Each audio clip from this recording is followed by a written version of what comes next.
This is my Son, whom I love. With him I am well pleased. This is the voice of the Lord, rending the heavens, coming with dove and lightning, announcing its presence to the world.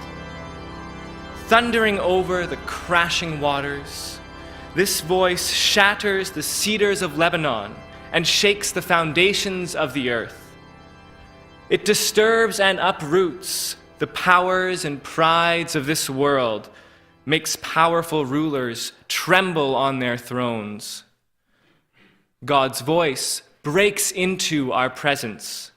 It bursts through our defenses, whether these be material, spiritual, psychological, social. And God's voice presents us with truth. To a crowd gathered around John the Baptist by the Jordan River in Judea, occupied by the Roman Empire, God says, "This is my Son, whom I love. With him I am well pleased." And still, to us gathered today in this building on the shores of Lake Ontario, God says, "Look, coming up out of the water, right there, he is my beloved Son." That God calls Jesus beloved Son as Jesus begins his mission to the world makes a difference to us because we know something of Jesus' mission. We know of Jesus' teachings of love and justice, his death on the cross, his resurrection. When God says, "This is my Son with whom I am pleased," it refers to something concrete. The Jesus who meets us in Scripture and continues to meet his church as the risen Christ. A closer look at this passage of the baptism of Jesus and this specific verse already tells us something about the Jesus who encounters us, about who this person is whom God presents to us so boldly and so dramatically as beloved Son. The phrase spoken from heaven is a quotation from two Old Testament passages, at least two Old Testament passages. The line, "This is my Son," quotes Psalm 2. Psalm 2 is a royal psalm. Many think that it was used in enthronement ceremonies for new kings of Israel. It tells of the installation of a king of Israel. In the psalm, the king gets his authority and power to rule on earth from his special relationship with God, and so God calls him my Son. Son of God was a common title for kings in that time and place. The message here in the baptism scene is that Jesus is your king. It's a clear political claim, and a pretty wild one at that, when you consider the scale of tiny, conquered Judea against the seemingly eternal and unbeatable power and might of Rome. But things are about to get wilder yet, because the second half of the phrase at Jesus' baptism quotes from a rather different kind of scripture text, one of the suffering servant songs of Isaiah. These songs tell of a servant of God who establishes justice among all nations through suffering love, faithfulness, and servanthood. The line, "With whom I am well pleased," is what God says of this servant when we first meet him in Isaiah 42. So, immediately after being presented with our king, we get an indication of the kind of king that Jesus is. A kind of king that is so strange that it redefines the very nature of kingship. With Jesus, we get a king who is the full presence of servant love. With Jesus, we get a king who is the full presence of servant love. Jesus is not business as usual, only this time acting for a just cause at long last. Jesus is playing a different game. He isn't competing for the same territory. He isn't really competing at all. When your kingship exists as faithful servant love, you can't attempt to control the world, not for any outcome. When your loyalty rests in the God who gives life, you can't try to secure and manage your own and others' lives by the conventional means of domination, fear, violence, and hope in our own human strength. Later on in Matthew, Jesus' disciples quarrel over who will be greatest in Jesus' kingdom. In rebuke, Jesus tells them, "You know that the rulers of the Gentiles lord it over them, and their high officials exercise authority over them. Not so with you. Instead, whoever wants to become great among you must be your servant, and whoever wants to be first must be your slave, just as the Son of Man did not come to be served, but to serve." Learning to see, let alone embrace, the reality and goodness of this kind of love is, I find, difficult to the point of often seeming impossible. We forget it, become confused, distracted, uncertain, misguided. The love of Jesus stops having the same purchase in our lives. It doesn't drive us in the same way. We want other things.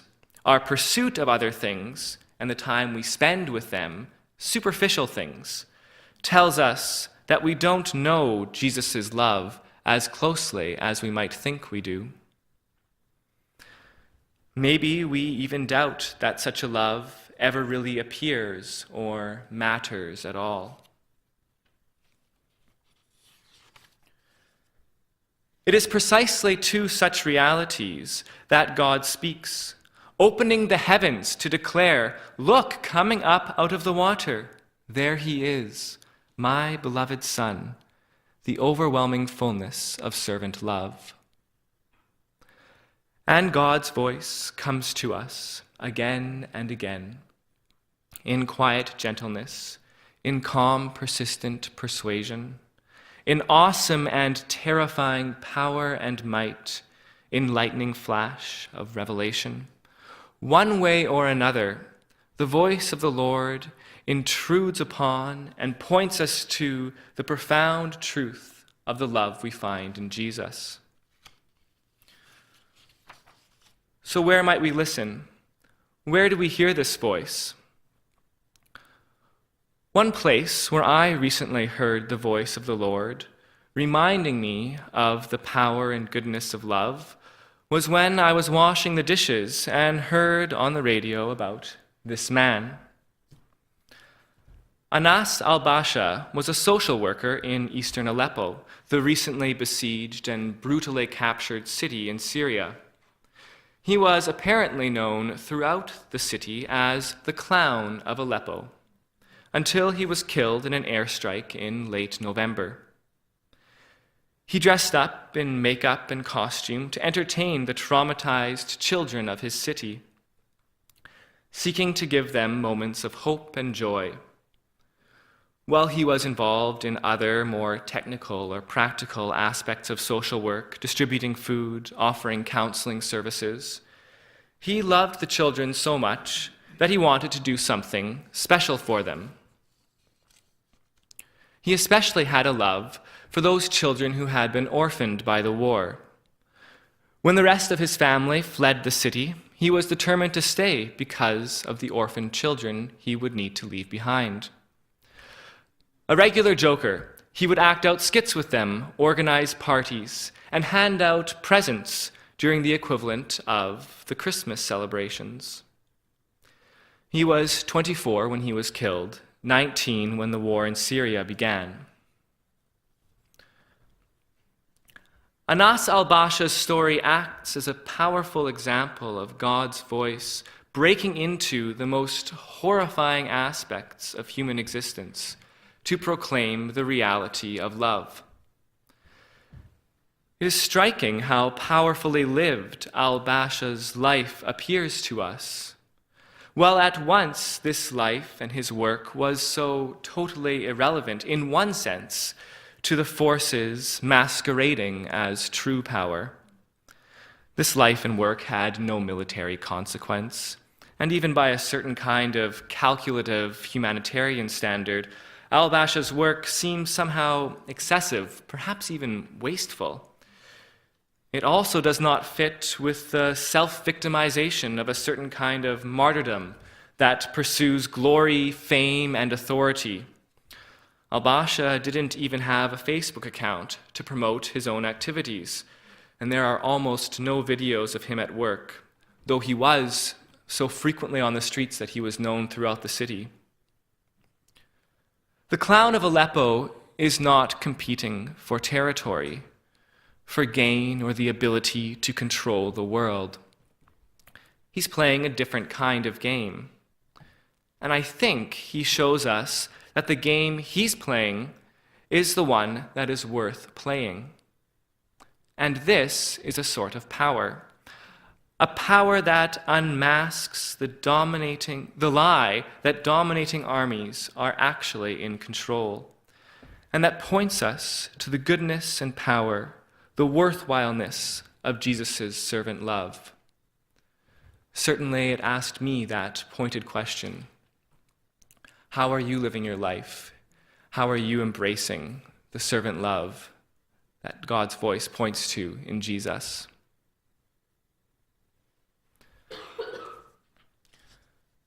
The violence and quest for gain in our world can look to be all that there is.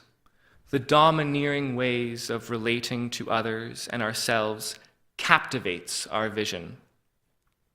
We long to secure ourselves through glory, fame, self-satisfaction, distraction, adventure, possession of things and power. The list goes on.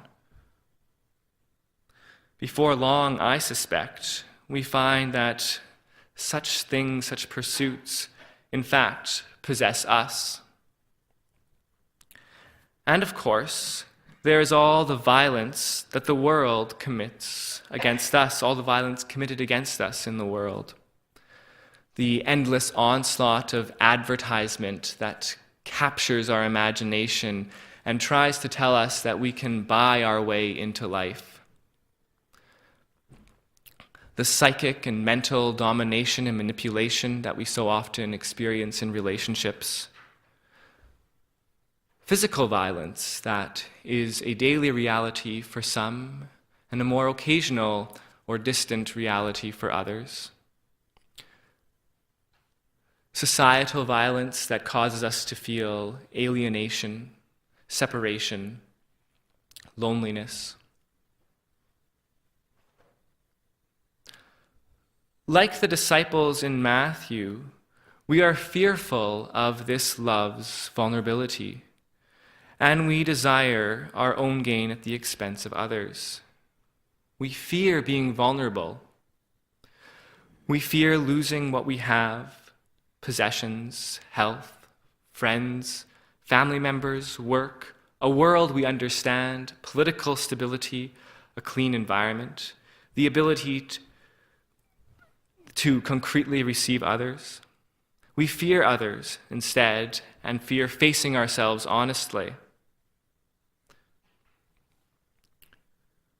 God's voice confronts this fear, shatters the way we try to secure ourselves as protection against this fear, and points again to the man coming out of the water. This is my beloved Son, with whom I am well pleased.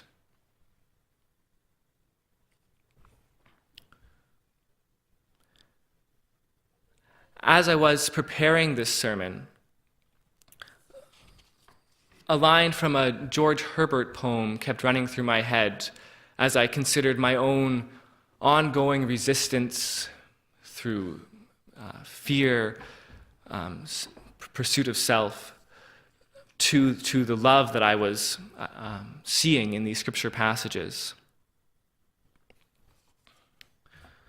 This poem is called Love 3. Love bade me welcome, Yet my soul drew back, guilty of dust and sin. But quick-eyed love, observing me grow slack, from my first entrance in, drew nearer to me, sweetly questioning if I lacked anything. A guest, I answered, worthy to be here. Love said, you shall be he. I, the unkind, ungrateful? Ah, my dear, I cannot look on thee. Love took my hand and smiling did reply, who made the eyes but I? Truth, Lord, but I have marred them.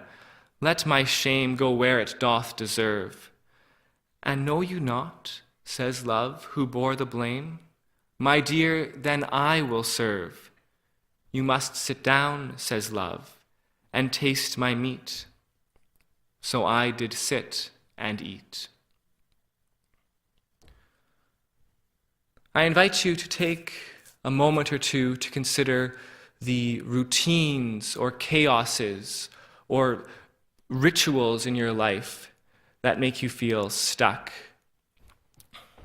that prevent you from hearing the voice of God pointing to the beloved Son.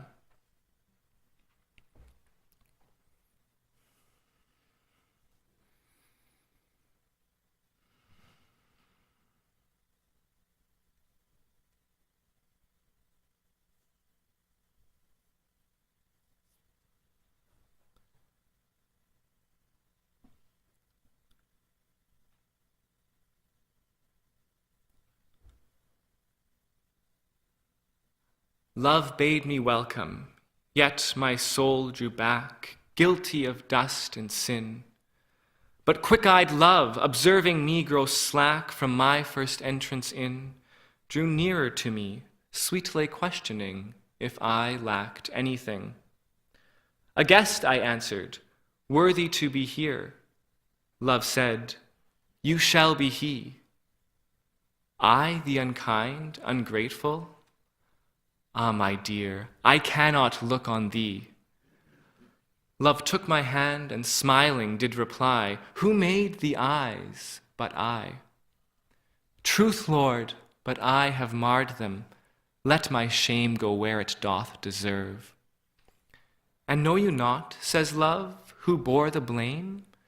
My dear, then I will serve.